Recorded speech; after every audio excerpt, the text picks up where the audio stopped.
So I'm actually going to change my screen share really fast.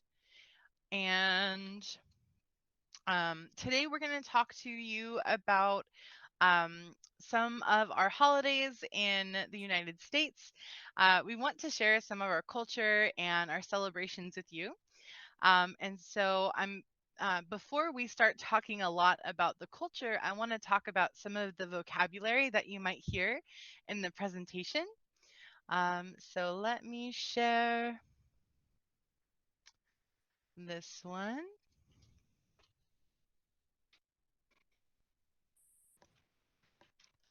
All right, perfect. So we're going to talk to you today about the 4th of July. And the 4th of July involves a lot of fireworks. I'm sure you have many beautiful fireworks there too. Um, I know that in different countries, there are different restrictions with fireworks. And so in some places, the fireworks are silent, they're quiet. But here in the United States, they're very loud. They have big booms and pops and cracks, and they're very beautiful, but they're also quite loud. So it can be a very interesting time of year, but very, very festive. We also like to barbecue during 4th of July. And barbecue is when we cook outside, and usually it's on a grill like you see here. And oftentimes we like to cook hot dogs or we'll cook hamburgers. And of course, we'll have chips and things like that. And so we'll gather a bunch of friends together and all cook outside. Um, and this is just kind of a fun activity that we typically do during 4th of July. Um, Also, there will be lots of different types of condiments. Lots of people like to put different things on their hot dogs and hamburgers. There's people like me who don't put anything on them. But there are people who love to add different kinds of sauces and flavors. And so it's a really fun experience for everyone. So oftentimes there's also picnics.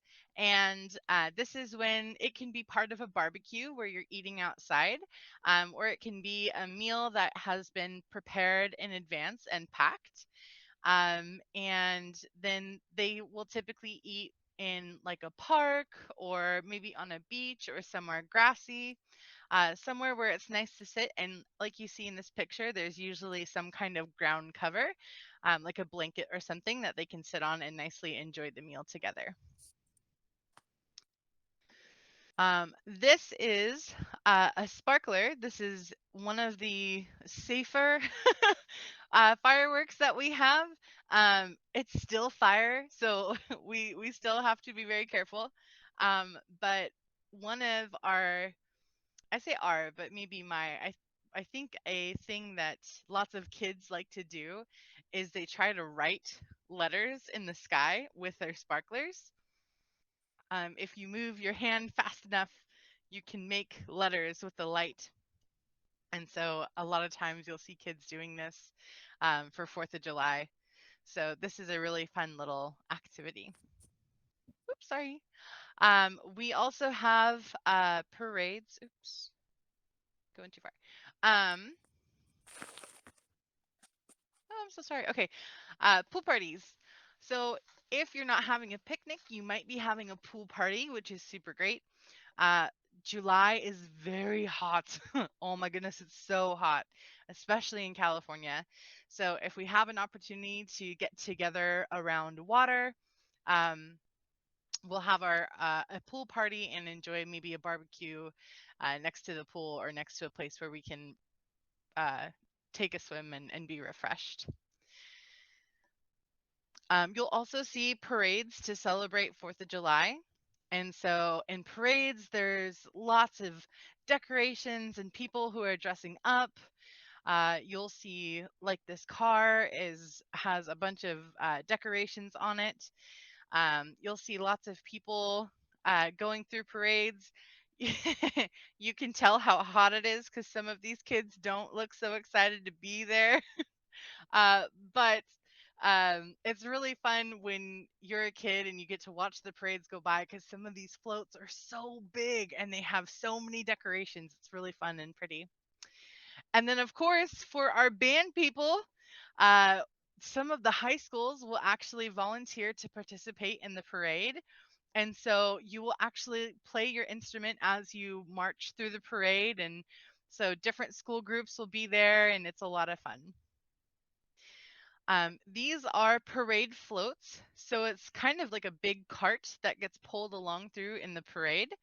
And sometimes there are people sitting on them, like this band here. Sometimes there's just beautiful decorations and it's just for show. But oftentimes you'll see lots of really uh, vivid colors and lots of interesting things on the parades, on the floats. And this is a nice little example. This is the end of my vocabulary section, but I wanted to show you an example of how kids will play with the sparklers to try to write letters in the sky. So at nighttime, it really lights up. Do you guys have any questions about the vocabulary or about the pictures? How can do this? Use phone or camera? So I think this is a slow develop. Oh, I think your mic's unmuted. Extended exposure. Extended exposure. So I think it's an extended exposure. So it takes a picture over a long period of time. So typically it's not so vivid that you can see all the letters at one time. But when you move fast enough, you see the moving light and the pattern. And it looks very similar to this. Like you can see all of the lines in the four because she's moving it back and forth so fast. Good question. Any other questions?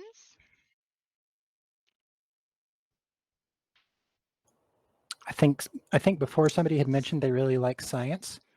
And one of the chemistry aspects of fireworks is that these reactions are known as redox reactions, that is reduction and oxidation of the different elements.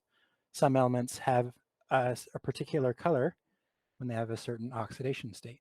So if you're interested in chemistry, there you go.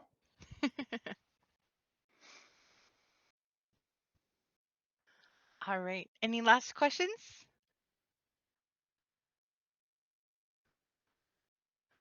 All right. In that case, I'm going to pass it along so that we can share some culture with you.